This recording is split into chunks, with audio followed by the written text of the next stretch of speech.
लड़की को देखते हैं जो शायद भटक चुकी है, लेकिन जब तक उसे रास्ता मिलता तब तक उसके सामने कोई आ गया। जब उसकी आंख खुली तो वो खुद को एक अजीब से कमरे में बंधा पाती है और वहाँ कुछ लोग मौजूद थे। जो आदमी उसके सामने खड़ा था वो उसे उम्र में बेहद बड़ा था। वो अपनी बीवी को बता रहा है कि आज उसे गन्नों के खेतों में ये मिली है जो अब हमारा आने वाला कल सुधारेगी। इतना कहने के बाद वो अपने पास रखे एक डैगर को उठाता है। ये एक खास किस्म का चाकू था जो सिर्फ तभी इस्तेमाल करते हैं जब उन्हें कोई खास काम पड़ता है। उस लड़की की जान हलक में थी। बार बार वो इन लोगों के सामने अपनी जान की भीख मांगती है, पर इन लोगों ने मन बना लिया है। दरअसल ये खास किस्म का काला जादू कर रहे थे जिसमें वो इस लड़की को चारा बनाएंगे और उसे सौंप देंगे ताकि उसे एक दूसरा स्वस्थ शरीर मिल सके। फिलहाल अभी वो उस लड़की की जीभ को काट देते हैं और फिर उसे बोरी में भरकर वो बूढ़ा शख्स उसी गन्ने के खेत में होते हुए लेकर कहीं जाने लगता है। उसने उस लड़की को अपने घोड़े के पीछे बांध रखा था एक स्लेट में। वो अभी भी छटपटा रही थी, पर वो आदमी बहुत खुश था। लेकिन अचानक उसे कुछ आवाज आई। जब वो पीछे मुड़ा तो देखा कि वो गायब है। कहाँ गई वो? उसे ढूंढने के लिए थोड़ा सा वो आगे गया, लेकिन अचानक उसे वो धुन सुनाई दी जो वो नहीं सुनना चाहता।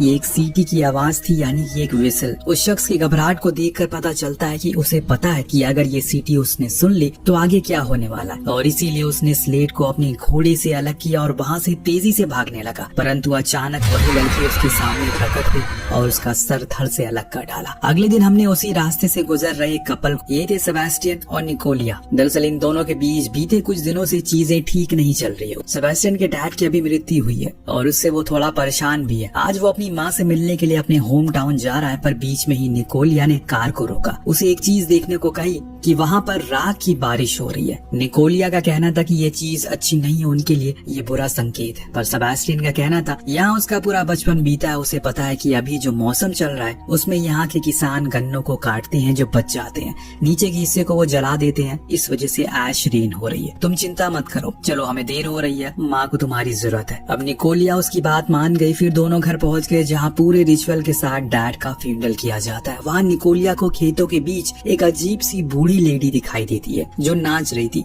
हालांकि उसने सोचा कि वो दूसरे से इस बारे में पूछे, पर ऐसे समय पर लोगों को परेशान नहीं करना चाहिए। फ्यूनरल पूरा हो जाने के बाद जब ये लोग घर वापस आए तो सेबेस्टियन ने बताया उन लोगों को छुट्टी नहीं मिली, इसीलिए वो यहाँ पर सिर्फ 5 दिन के लिए आए हैं। जो सुन उसकी माँ इजाबेल नाराज हो जाती है। वो तो इस बात पर जोर देती है कि उन्हें अब यहीं रहना चाहिए और निकोलिया को स्पेनिश भी सीख लेनी चाहिए। यहाँ उनकी पुरखों की जमीन है जिसे वो अकेले नहीं संभाल सकती है। लेकिन अब सेबेस्टियन उल्टा उन्हें साथ चलने को कहता है क्योंकि वहाँ सुकून है, वो दुनिया देख सकती है। पर इजाबेल अपनी जमीन को स्लॉटर के हवाले करके कभी नहीं जाएंगी, ऐसा उनका कहना है। निकोलिया ने यह शब्द पहली बार सुना था, इसीलिए जानने की उसे इच्छा हुई आखिर ये स्लॉटर है कौन। तो इजाबेल उसे बाहर ले गई और दूर इशारा करके एक कबीले को दिखाया जिसका नाम था मैरीलैंड, जिसे लोग मैरीलैंड के नाम से पुकारते हैं। वहाँ कुछ लोग रहते हैं जो एक कल्ट की तरह खुद को रखते हैं। वो आत्माओं को बुलाने का काम करते हैं जो कि उनकी परेशानियों को खत्म करती है। वो रिवर किनारे अपनी रिचुअल को करते हैं और ऐसा करके उन्होंने उस पूरे पहाड़ को अपने कब्जे में ले लिया। निकोलिया ने पूछा तो फिर आप लोगों ने उसे यहाँ से जाने को क्यों नहीं कहा? तो उसे जवाब मिला, हमने कोशिश तो बहुत की, सरकार ने भी बहुत कोशिश की, लेकिन वो इसके लिए ढेर सारे पैसे मांगते हैं जो कि हम नहीं देंगे। भला खुद की जमीन के लिए कौन पैसे देता है। और अचानक तभी घर की लाइट चली गई। ये लोग सोने के लिए चले गए क्योंकि गांव में कुछ और करने को था ही नहीं। उसी दौरान हमने एक अजीब सी चीज को खेत में देखा जो इस तरफ देख रही थी। कहीं ये वही शुरुआत वाली लड़की तो नहीं है। रात जब हुई तो अचानक से निकोलिया की आंख खुली। उसके बाद उसने सोने की काफी कोशिश करी लेकिन उसे नींद ही नहीं आई। वहाँ एक स्पाइडर था जिसे उसे डर लग रहा था। अब जब उसे नींद नहीं आती तो बाहर जाकर वो बैठ गई, अपनी बेटी की वीडियोस देखने लगी जिसे वो काफी मिस कर रही थी, जिसके कुछ महीने पहले मौत हो चुकी है। तभी उसकी नजर बाहर एक रोशनी पर पड़ी। जहाँ वो थोड़ा करीब पहुँचती है तो देखती है कि वहाँ घर की नौकरानी को एक पुतले को जलाकर किसी तरह की प्रार्थना कर रही है। उसे ये बहुत अजीब लगा, इसीलिए वो उसे पास जाकर पूछती है कि वो क्या कर रही है। अब उसे यहाँ देखकर वो नौकरानी भी हैरान थी। उसने फौरन कहा कि वो यहाँ से चली जाए, उसका यहाँ मौजूद रहना सही नहीं है। इतने में अचानक उसका कुत्ता वहाँ से खेतों की तरफ भाग गया एक सीटी की आवाज के पीछे करते हुए।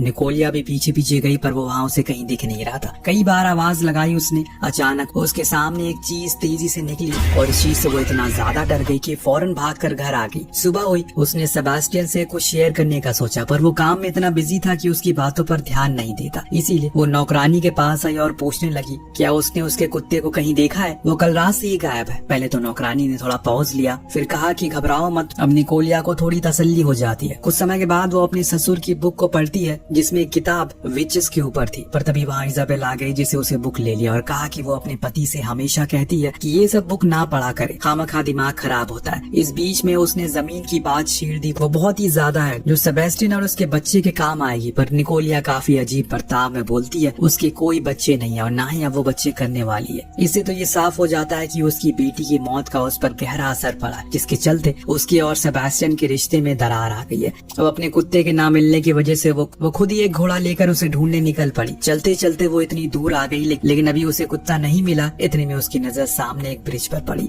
ये वही ब्रिज था जो स्लॉटर के कबीले के पास लेकर जाता है। न जाने क्यों पर निकोलिया के अंदर वहाँ जाने की इच्छा जाग, इसीलिए उसने अपने घोड़े को वही किनारे पर बांधा, खुद आगे उस ब्रिज की तरफ निकल पड़ी। उसके जाने के बाद उसका बंधा हुआ घोड़ा भी वहाँ से खुलकर चला गया, यानी कि वो भी डर गया था। जब वो रिवर के पास पहुंची तो देखा कि उस कल्ट के लोग एक रिचुअल कर रहे हैं जिसमें वो एक टीनेजर लड़की को पोजेस कर रहे हैं, यानी कि उसके अंदर की आत्मा को बुलाने की कोशिश कर रहे हैं। अब निकोलिया ये सब चुपके से देख रही थी। उन लोगों की एक देवी होती है जिसे मारिया लोंजा के नाम से पुकारते हैं। उन्हीं के नाम पर ये कबीला भी है और यहाँ वो उन्हीं के सामने सारे रिचुअल भी करते हैं। अचानक वो लड़की पोजेस हो गई, लेकिन जब उसने कुछ बोला तो छुपी हुई निकोलिया दंग रह गई कि कोई डैनियल की आवाज में बोल रही थी जो उसकी मरी हुई बेटी थी। उस लड़की ने निकोलिया की तरफ देखते हुए कहा कि माँ मैंने आपको देख लिया है। जैसे ही उसने ये कहा सभी ने निकोलिया को देख लिया और वो उसके पीछे किसी पागल कुत्ते की तरह पड़ गए। बेचारी निकोलिया के पास अब उसका घोड़ा भी नहीं है, इसीलिए वो पैदल भागती रहती है। जैसे तैसे करके ब्रिज को क्रॉस करके खेतों में आ गई, लेकिन अभी भी घर काफी दूर था। इस बीच हमें सेबेस्टियन को देखा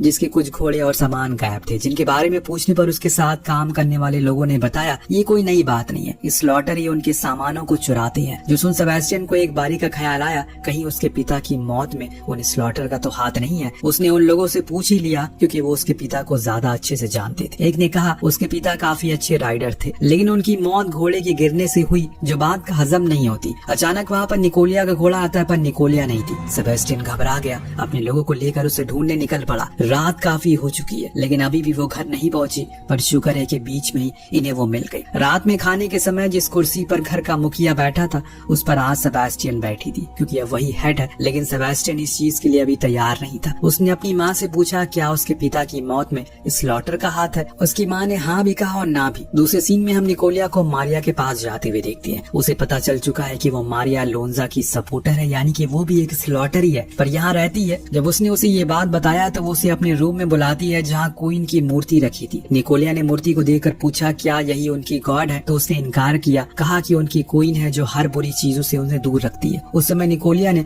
उसे एक बड़ी अजीब सी चीज कही। आज मैं ब्रिज की उस पार गई थी, मैंने वहाँ एक लड़की को डैनियल की आवाज में बात करते हुए देखा। मैं चाहती हूँ कि तुम मेरी मरी हुई बेटी से बात करवा दो क्योंकि मैं उसे माफी मांगना चाहती हूँ। लेकिन मारिया इनकार करती है क्योंकि अभी कन्फेशन का सही समय नहीं है। विस्लर की स्पिरिट बाहर ही घूम रही है आजाद। जो सीटी तुमने सुनी थी वो उसी की थी, इसीलिए बेहतर है कि तुम यहाँ से चली जाओ। यानी कि मतलब साफ है कि उस सीटी का सुनाई देना एक खतरा है। मारिया ने उसे एक ऐसी चीज दी जो उसकी रक्षा करेगी। बाद में जब वो अपने पति के पास जाकर बोलती है कि उसे अपनी बेटी से बात करनी है, सेबेस्टियन उसकी बेवकूफी भरे बात पर गुस्से से बोलता है ऐसा कुछ भी नहीं होता है, तुम्हें नींद की जरूरत है, जाकर सो जाओ। निकोलिया तभी गुस्से में ब्रेसलेट को उतार कर फेंक देती है जो उसे मारिया ने दिया था। अब दूसरे सीन में हम दो लोगों को खेतों में काम करते हुए देखते हैं, लेकिन तभी अचानक उन्हें वही विसल की आवाज सुनाई देती है, फिर दोनों गायब। दूसरी ओर निकोलिया ने वापस से उस ब्रेसलेट को पहन लिया जिसने उसे कल रात में फेंक दिया था, क्योंकि अब उस जगह पर वो जा रही है जहाँ जाने से हर कोई डरता है, सिर्फ अपनी बेटी के लिए। वो स्लॉटर के सामने जा खड़ी हुई। वो लोग भी उसे यहाँ देखकर हैरान थे। उन सभी को पता था कि वो कौन है, पर निकोलिया ने कहा कि उसे कुछ बात करनी है। वो कुछ आदमियों से कहती है कि उसे एक कन्फेशन करवाना है जिसमें वो अपनी बेटी से बात करना चाहती है ताकि वो उसे माफी मांग सके। यहाँ पर हमें पता चलता है कि आखिर किस वजह से उसकी मौत हुई और वो इतने सदमे में है अभी तक। दरअसल कुछ रोज पहले एक दिन डैनियल को स्कूल नहीं जाना था क्योंकि उसके पेट में दर्द था, लेकिन निकोलिया को लगा कि जैसे हर बच्चे ड्रामा करते हैं स्कूल जाने के लिए वैसा वो कर रही है, लेकिन उसे सच में दर्द था और उसी दर्द के कारण वो स्कूल में ही मर गई। उसे गुस्से में अपना दम तोड़ दिया, जो चीज मुझे आज भी सही सोने नहीं देती, इसीलिए मैं उसे बात करना चाहती हूँ, प्लीज मेरी उससे बात करवा दो। पर इन लोगों ने इनकार कर दिया क्योंकि उनकी एक लड़की वो विस्लर के कब्जे में आ चुकी है और अभी न जाने वो कहाँ है। अब वो फिर से किसी दूसरे को पॉजेस नहीं करना चाहते। निकोलिया वहाँ से चली जाती है, लेकिन कुछ दूर जाने के बाद एक आदमी ने उसे पीछे से आवाज लगाई। वो उन्हीं में से था। उसका कहना था वो $8,000 लेगा उसके काम को करने के लिए। 2 दिन बाद वो डैनियल के सामानों के साथ आ जाए। निकोलिया बहुत खुश होती है। इस बीच सेबेस्टियन को अपने कुत्ते की कटी फटी लाश मिलती है, जो देखकर वो हैरान था। उसे यकीन था कि ये काम उन्हीं स्लॉटर का होगा। और तब उसके साथ वाले लड़के ने बताया कि उसके पिता की भी लाश ऐसी ही मिली थी, लेकिन उनकी माँ ने सभी से मना किया कि तुम्हें बताना नहीं है। कुछ समय के बाद निकोलिया वहाँ पहुँचती है तो सेबेस्टियन उसे चानू की लाश दिखाते हुए बताता है, ये स्लॉटर का काम है, वो इतने बेरहम हो सकते हैं, मैंने सोचा नहीं था। अब तुम अकेले कहीं मत जाना। हमने देखा कि मारिया, सेबेस्टियन, निकोलिया और इजाबेल के कपड़ों के साथ कुछ ब्लैक मैजिक जैसा कर रही है अपने रूम में। और इधर ये तीनों खाना खा रहे हैं। उस दौरान सेबेस्टियन अपनी माँ से पूछ ही लेता है कि आखिर उसके पिता की लाश कैसे मिली थी, क्योंकि गाँव वालों ने बताया कि जैसे आज चानू की हालत थी वैसे ही पिताजी की हालत थी। तो आपने मुझसे झूठ क्यों बोला? सवालों को सुन इजाबेल नाराज हो गई और दोनों में इस चीज को लेकर बहस भी हो जाती है। वहीं दूसरी तरफ हमने मारिया को खेतों के बीच देखा जहाँ वो रिचुअल कर रही है, लेकिन तभी पीछे से निकोलिया आ गई। वो उसे देखकर यहाँ हैरान नहीं थी। निकोलिया ने उसे पूछा कि आखिर स्लॉटर ने चानू को क्यों मार दिया, वो तो बेजुबान जानवर था। अब यहाँ वो पूरी कहानी खोलती है, असल में माजरा क्या है। उसे एक लड़की की कहानी सुनाई जिसे हंटिंग करना बेहद पसंद था, और जब वो शिकार करता था तो सीटी बजाता था। लेकिन एक दिन उसके पिता ने उसे अपने ही पेट डॉग के साथ कुछ अजीब हरकतें करते हुए पकड़ लिया, जिसके चलते उन्होंने उसे काफी सुनाया और 1-2 थप्पड़ भी मारे। जब वो लड़का शाम में घर लौटा तो उसके हाथ में कुछ मीट था, जो देख उसकी माँ काफी खुश हुई।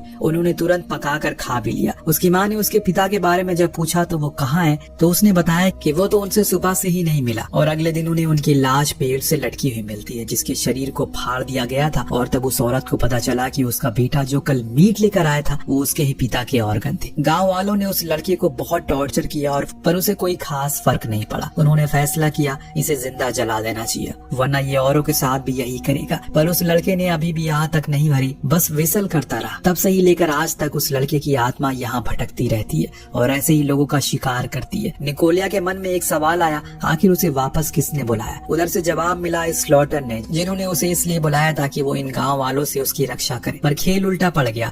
अगले दिन निकोलिया अपनी बेटी की सारी चीजों को लेकर उस पति पर पहुँचती है, लेकिन वहाँ उसे वो आदमी की बेटी मिली जिसके हाथ में एक किताब थी और उसमें एक फोटो थी जो उसी औरत की थी जिसको हमने सबसे पहले देखा था उस गन्ने के खेत में। पर उसे ये नहीं पता कि उसकी माँ के साथ क्या हुआ है। उसने निकोलिया को बताया कि उसका ये तीसरा बार है जब वो किसी स्पिरिट को बुलाएगी। उसे तो अमेरिका जाना है, जिसके लिए उसे $8,000 की जरूरत है। यहाँ निकोलिया समझ गई कि उस आदमी ने पैसे क्यों मांगे थे। एंजल को ये लग रहा है उसकी माँ पहले ही वहाँ जा चुकी है, बस उन्हें जाने की देरी है। इस बीच हमने घर में एक आदमी को देखा जो तबेले को खुला देखकर बाहर आया। किसी ने उसके जानवर को खोल दिया, पर इतना नहीं, किसी ने तो उसके एक जानवर के सर को काट कर वहाँ रख दिया है। इतने में अचानक से सीटी बजने लगी। वो कुछ समझ पाता कि तभी वहाँ पर एक औरत आई और उसने उसकी पूरी तरह से चीर फाड़ कर रख दिया। ये औरत कौन है ये आपको कहानी के अंत में पता चलेगा। अब वहाँ सेबेस्टियन स्लॉटर के सभी लाइट के तारों को काट देती है, यहाँ तक कि उसने उस ब्रिज को भी काट दिया। ये सब वो अपने पिता के बदले के लिए कर रहा, पर वो ये नहीं जानता कि उसकी बीवी उसी साइड है। खैर, अब यहाँ लोग अपना कन्फेशन काम शुरू करते हैं तो ऐसा कुछ होने वाला है। एंजल जो है उसके अंदर डैनियल की स्पिरिट आ गई, जिसके बाद निकोलिया उसे बात कर सकेगी। लेकिन ये काम इतना भी आसान नहीं था।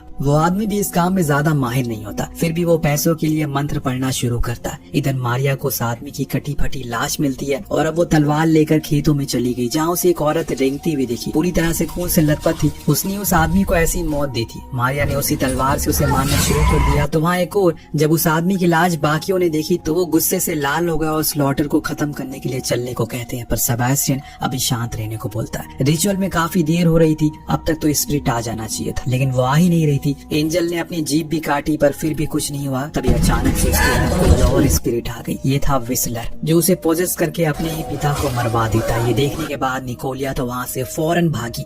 ब्रिज पर टूटा पड़ा था, इसीलिए उसने नदी का सहारा लिया, लेकिन अब उसका उस पार जाना इतना आसान नहीं है। यहाँ मारिया उस औरत की लाश को ठिकाने लगा देती है, लेकिन धीरे धीरे करके अब खेल खराब होने लगा था, क्योंकि सेबेस्टियन अपने लोगों के साथ स्लॉटर को मारने निकल पड़ा है। हालांकि बीच में उसे निकोलिया मिल गई, जिसने उसे समझाने की कोशिश करी कि ये सब विस्लर का काम है, पर वो उसकी एक नहीं सुनता और निकल पड़ता है। अब निकोलिया घर आकर इजाबेल को सब बताती है तो वो उसकी बात को समझ गई, लेकिन तभी वहाँ पर विसल सुनाई देती है, जिसे डर कर ये लोग कार लेकर भाग गए। पर एंजल वहाँ आ गई, जिसने इजाबेल को खत्म कर दिया। अब सिर्फ बची थी मारिया, वही कुछ मदद कर पाएगी, इसीलिए इसीलिए निकोलिया उसे कमरे में पहुंची जहाँ वो सारे सामान रखे थे जिसे किसी भी स्पिरिट को बुलाया जा सकता है। वो डैगर भी वहाँ मौजूद था जिसको हमने कहानी की शुरुआत में देखा था, उस लड़की की जीप को काटे हुए देखा था। इतने में मारिया आ गई जिसने सब कुछ बता दिया। वो कहती है कि स्लॉटर ने नहीं बल्कि व्हिसलर ने उसे बुलाया था, सिर्फ जॉन के कहने पर, यानी कि सेबेस्टियन के पिता के कहने पर, क्योंकि वो स्लॉटर को डराना चाहते थे। उस रात वो उनके साथ यहीं पर मौजूद थी। वहाँ एक तरफ सेबेस्टियन स्लॉटर के खेतों को जलाने लगता है, पर स्लॉटर आधे से ज्यादा तो पहले ही डर के मारे भाग गए थे। यहाँ मारिया एक और राज का पर्दा हटाती है। जिस लड़की को शुरुआत में बूढ़े शख्स ने उठाया था वो जॉन था और वो लड़की एंजल की माँ थी। जी हाँ, वो स्लॉटर के कबीले से भागे थे, यहाँ एक नई जिंदगी शुरू करने आए थे, पर जॉन ने उसका फायदा उठाया व्हिसलर को बुलाने के लिए।